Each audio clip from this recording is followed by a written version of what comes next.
कक्षा 10वीं विषय हिंदी व्याख्यान संख्या 3 पाठ राम लक्ष्मण परशुराम संवाद और कवि तुलसीदास जी द्वारा लिखा गया पाठ है ये। इसके हमने 2 व्याख्यान में 3 पदों को पढ़ लिया था। आज हम इसका चौथा और 5वां पद पढ़ेंगे। तुलसीदास का जीवन परिचय आपको विस्तार रूप से बता दिया था कि तुलसीदास जी का जन्म 1532 ईस्वी में और इनका निधन 1623 ईस्वी में हुआ था और ये भक्ति काल की राम भक्ति शाखा के प्रमुख कवि थे। तुलसीदास जी की रचनाएं हैं, इनकी प्रसिद्ध रचनाएं रामचरितमानस, कवितावली, दोहावली, गीतावली, कृष्ण गीतावली, विनय पत्रिका। इसके अलावा इन्होंने जानकी मंगल, पार्वती मंगल, रामलला, वैराग्य संदीपनी तथा हनुमान बाहुक आदि रचनाएं भी लिखी है। पाठ का परिचय हमने आपको बताया था कि इस पाठ में सीता स्वयंवर में जब राम शिव धनुष को तोड़ देते हैं, उसके बाद वहाँ पर परशुराम जो है क्रोधित होकर वहाँ आते हैं, क्योंकि धनुष जो था वो शिव जी का था और परशुराम भगवान शिव के परम भक्त थे। तो वो क्रोधित होकर आते हैं और धनुष तोड़ने वाले को सज़ा देने के लिए और मार देने की धमकी देते हैं। उसका यहाँ पर वर्णन है। अब हम चौथा पद पढ़ते हैं। कौशिक सुनहु मंद येहु बालकु, कुटिलु काल बस निज कुल घालकु। भानु वंश राकेश कलंकु, निपट निरंकुशु अबुधु असंकु। काल कवलु होही छन माही, कहूँ पुकारी खोरी मोही नाही। तुम्हें हट कहूँ जो चहूँ ओबारा, कही प्रतापु बलु रोसु हमारा। लखन कहेऊ मुनीसु जसु तुम्हारा, तुम्हि अछत को बरनई पारा। अपने मुँह तुम्हें आपनी करनी, बार अनेक भांति बहुबरनी। नहीं संतोषु तैपुनी कछु कहू, जनी रिस रोकी दुस्सह दुख सहू। वीर व्रति तुम्हें धीर अछोभा, गारी देत न पाऊ शोभा। सूर समर करनी करही कही, न जनावही आपू। विद्यमान रन पाई रिपु कायर, कथहीं प्रतापू। पहले इसके कठिन शब्द देखते हैं। यहाँ अवधी भाषा में तुलसीदास जी ने इनको लिखा है। कौशिक का अर्थ है विश्वामित्र। घालकू का अर्थ है नाश करने वाला। भानुवंश सूर्यवंश, भानु का अर्थ होता है सूर्य। भानुवंश का अर्थ है सूर्यवंश, भानु का अर्थ होता है सूर्य और वंश का अर्थ है वंश। निरंकुशु स्वच्छंद, अर्थात जिसके ऊपर किसी का अंकुश नहीं हो। असंकु का अर्थ होता है निर्भीक, अर्थात नीडर।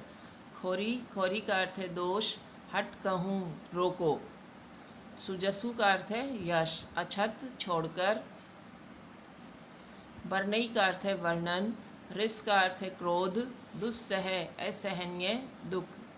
सहु का अर्थ है सहन कर रहे हो। अशोभा का अर्थ है क्रोध रहित। क्षोभ का अर्थ होता है क्रोध। वीरवर्ती वीरता के व्रत का पालन करने वाले। पावहु प्राप्त करते हो। जनावही का अर्थ है प्रकट करते हैं। कथई का अर्थ है कहते हैं। अब हम इसका भावार्थ देखते हैं कि यहाँ पर इस पद का भाव क्या है। कौशिक सुनहु मंद येहु बालकु, कौशिक का अर्थ है बेटा विश्वामित्र। अब परशुराम जो है विश्वामित्र से कहते हैं कि पहले तो परशुराम जो है यहाँ पर लक्ष्मण जो है परशुराम जी का अपमान करते हुए कहते हैं, फिर उनसे माफ़ी भी मांग लेते हैं और फिर लक्ष्मण का व्यवहार देख करके वो विश्वामित्र से कहते हैं कि विश्वामित्र सुनो, यह मंद बुद्धि बालक, मंद येहु बालकु की जो ये मंद बुद्धि बालक है, कुटिलु का अर्थ क्या है कुटिलता के कारण, काल के अधीन होकर, काल के वश में होकर। निज का अर्थ होता है अपना, कुल वंश। घालकू का अर्थ होता है नाश करने वाला है, कि अपनी कुटिलता के कारण ये अपने कुल का नाश करने वाला है। भानु वंश राकेश कलंकु, भानु का अर्थ होता है सूर्य, वंश का अर्थ होता है वंश और राकेश का अर्थ होता है चंद्रमा और कलंकु का अर्थ होता है कलंक। तो यहाँ पर परशुराम जी कहते हैं कि यह सूर्य वंश में होते हुए भी चंद्रमा का कलंक है, अर्थात सूर्य वंश रूपी चंद्रमा का यह बालक कलंक है। निपट का अर्थ है निरा। निरंकुशु का अर्थ होता है जिसके ऊपर किसी का अंकुश न हो। अबुधु नासमझ और असंकु का अर्थ है शंका रहित अर्थात निडर। यह बालक जो है इसके ऊपर किसी का अंकुश नहीं है, नासमझ है और ये बड़ा ही निडर है अर्थात संशय रहित है। काल कवलु होई छन माही। काल का अर्थ है मौत, होई हो जाएगा, क्षण का अर्थ है पल भर में, कि ये बालक जो है पल भर में ही अर्थात क्षण भर में ही ये काल का ग्रास बनने वाला है अर्थात मौत के मुंह में जाने वाला है। तुम्हें हट कहूँ जो चाहूँ उबारा। तुम अगर इस बालक को बचाना चाहते हो। खोरी पुकारी कहूँ पुकारी खोरी मोही नाही, कि मैं पुकार कर कह रहा हूँ फिर मुझे कोई दोष मत देना, कि जो ये बालक है ये काल का ग्रास बन जाएगा और यह बात मैं पुकार कर बता रहा हूँ, कह रहा हूँ कि फिर मुझे कोई भी दोष मत देना। तुम्हें हट कहूँ जो चाहूँ उबारा। तुम अगर इस बालक की रक्षा करना चाहते हो या इसे बचाना चाहते हो। कही प्रतापु बलु रोसु हमारा, तो इसे मेरे बल प्रताप और क्रोध के बारे में बता दो, बता करके इसको रोक लो। लखन कहेऊ मुनि सुजसु तुम्हारा। अब यहाँ पर जो लक्ष्मण थे वो कहते हैं कि मुनि आपके यश का आपको छोड़कर, मतलब आपके यश को और कौन नहीं जानता, कौन नहीं जानता। तुम्हें अछत को बर नहीं पारा, कि तुमने अपने ही मुख से, आपने अपने ही मुँह से अनेक बार अपने मुँह से अपनी करनी, अपने कार्यों का आपने अनेक बार अनेक प्रकार से बखान किया है। नहीं संतोषु ते पुनि कछु कहू। अगर इस पर भी आपको संतुष्टि नहीं है तो जो कुछ जनी रिस रोकी दुस्सह दुख सहूँ, कि इस पर भी आपको संतुष्टि नहीं है तो जो कुछ और कहने के लिए शेष रह गया है वह भी कह दीजिए, अर्थात उसको भी आप कह दीजिए, लेकिन आप इस क्रोध को रोककर। रिस रोकी दुस्सह दुख सहूँ, यहाँ रिस का अर्थ है क्रोध, रोकी का अर्थ है रोक कर, लेकिन इस क्रोध को अपने अंदर रोककर इस असहनीय दुख को सहन मत कीजिए। वीर बरती तुम्हें धीर अछोभा, कि तुम वीर हो। यहाँ पर लक्ष्मण परशुराम से कहते हैं कि आप वीरता के व्रत का पालन करने वाले हैं। वीर बरती का अर्थ होता है पालन करने वाला, धीर का अर्थ होता है धैर्यवान है और अछोभा का अर्थ है क्षोभ रहित है अर्थात क्रोध रहित है। गारी देत न पाऊ शोभा, गाली देना आपको शोभा नहीं देता। सूर समर करनी करही। अब यहाँ पर लक्ष्मण जो है वो शूरवीर की पहचान बताते हैं कि शूरवीर कौन होते हैं। तो सूर समर, समर का अर्थ होता है युद्ध भूमि। करनी करही कहीं न जनावही आपू। विद्यमान, विद्यमान का अर्थ होता है सामने, रन युद्ध में। पाई रिपु, रिपु का अर्थ है दुश्मन। कायर, कायर होता है कथई प्रतापु, प्रताप के बारे में, बल के बारे में कहता है। यहाँ पर लक्ष्मण जो है वो वीर की पहचान बताते हुए कहते हैं कि वीर वह होता है जो अपने बल और प्रताप और शक्ति का शत्रु के सामने प्रदर्शन करता है। युद्ध भूमि में शत्रु को सामने पाकर अपनी वीरता का प्रदर्शन करता है, वह वीर कहलाता है। और जो कायर होता है वह शत्रु के सामने अपने बल और प्रताप का बखान करता है अर्थात अपनी प्रशंसा करता है। काव्य सौंदर्य में, इसमें काव्य सौंदर्य के अंतर्गत इसमें जो ये लिखी गई इसकी जो भाषा है वो अवधी भाषा है और भाषा जो है भाव अनुकूल है। चौपाई और दोहा छंद का प्रयोग किया गया है और इसमें अनुप्रास अलंकार, रूपक अलंकार, मानवीकरण अलंकार का प्रयोग है। अनुप्रास अलंकार की यहाँ पर बहुलता है।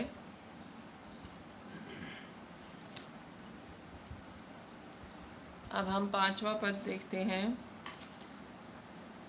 पांचवा पद है तुम्हें तो कालू हाँक जनु लावा, बार बार मोही लागी बोलावा। सुनत लखन के बचन कठोरा, परसु सुधारी धरेहू कर घोरा। अब जनी देई दोसु मोही लोगु, कटु बादी बालकु बद जोगु। बाल बिलोकी बहुत मैं बाचा, अब येहू मर निहार भा साचा। कौशिक कहा क्षमिए अपराधु, बाल दोष गुण गनहि न साधु। खर कुठार में अकरुण को ही, आगे अपराधी गुरु द्रोही।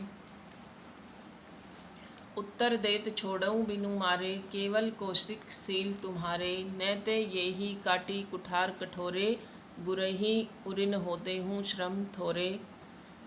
गाधी सुनु कह हृदय हसी, मुनि ही हरि यरे सूझ। अयमय खांड न उखमय, अजहू न बूझ अबूझ। शब्दार्थ देखते हैं। कालू का अर्थ है मृत्यु, काल, लावा ला रहे हो, धरेहु धारण किए हुए, घोरा का अर्थ है भयंकर। कटुवादी कटु वचन बोलने वाला, बिलोकी देखकर, मर निहार मरने वाला। गनही का अर्थ है गिनते हैं, महत्व देते हैं। अकरुण का अर्थ होता है जो करुणा रहित हो, जिसमें करुणा का भाव नहीं हो। कोही का अर्थ है क्रोधी, सील नम्र स्वभाव, उरिन ऋण से मुक्त, गुरु ही गुरु से, हरियरे हरा ही हरा। अयमय का अर्थ है लोहे से बना हुआ, उखमय गन्ने से बनी हुई, अजहू का अर्थ है अभी तक, और अबूझ का अर्थ है नासमझ।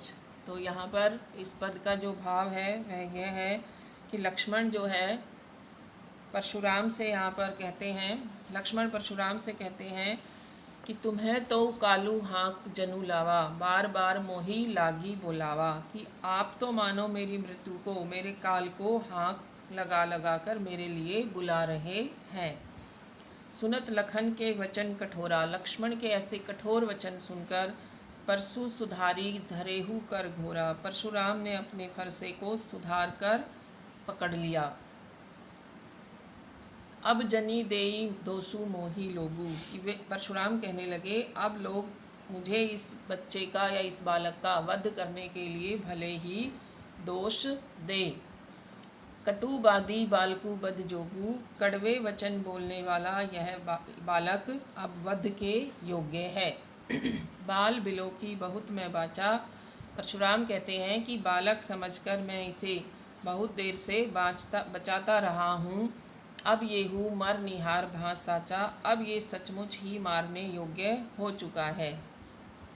जब इस तरह से इस बात को बिगड़ते देखा तो विश्वामित्र, कौशिक का अर्थ है विश्वामित्र, विश्वामित्र ने कहा क्षम्ये अपराधु। विश्वामित्र परशुराम से कहते हैं कि परशुराम जी इसका अपराध क्षमा करें। बाल दोष गुण गनहि न साधु, क्योंकि आप साधु हैं और साधु बच्चों के गुण और दोषों को नहीं गिनते।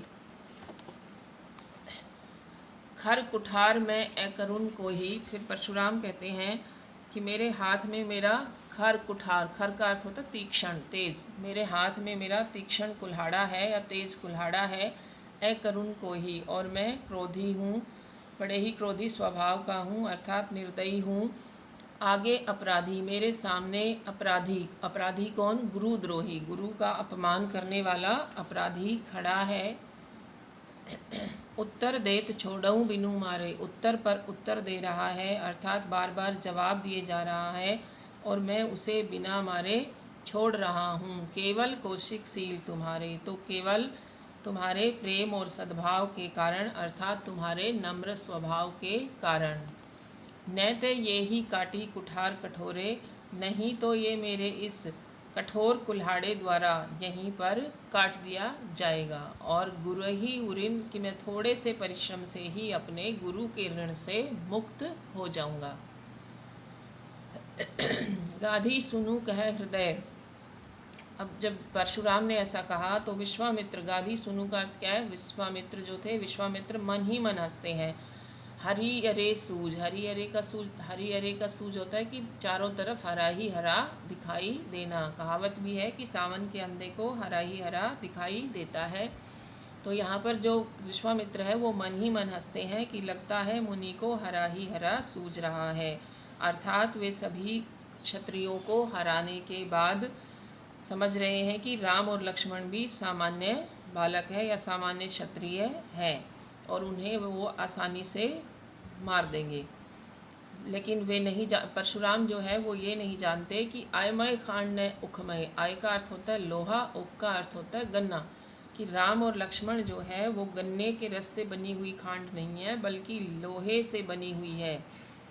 और इस बात से मुनि जो है अनजान बने हुए हैं। इसका काव्य सौंदर्य होगा, जो रचना है वो अवधी भाषा के अंदर ही है और भाषा भाव अनुकूल है। दोहा और चौपाई छंदों का बड़ा ही सुंदर यहाँ पर प्रयोग किया गया है। और लक्ष्मण की व्यंग्य उक्तियाँ, परशुराम का क्रोध तथा बड़बोलापन और विश्वामित्र जी की मधुर वाणी का वर्णन जो है यहाँ पर बड़ी रोचकता उत्पन्न करता है।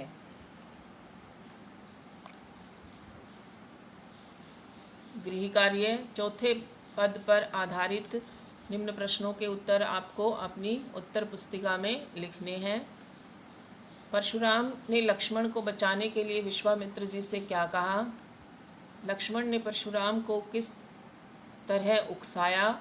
लक्ष्मण ने शूरवीरों के क्या गुण बताए? और पांचवें पद पर आधारित प्रश्न है, परशुराम ने अपना फरसा क्यों उठा लिया?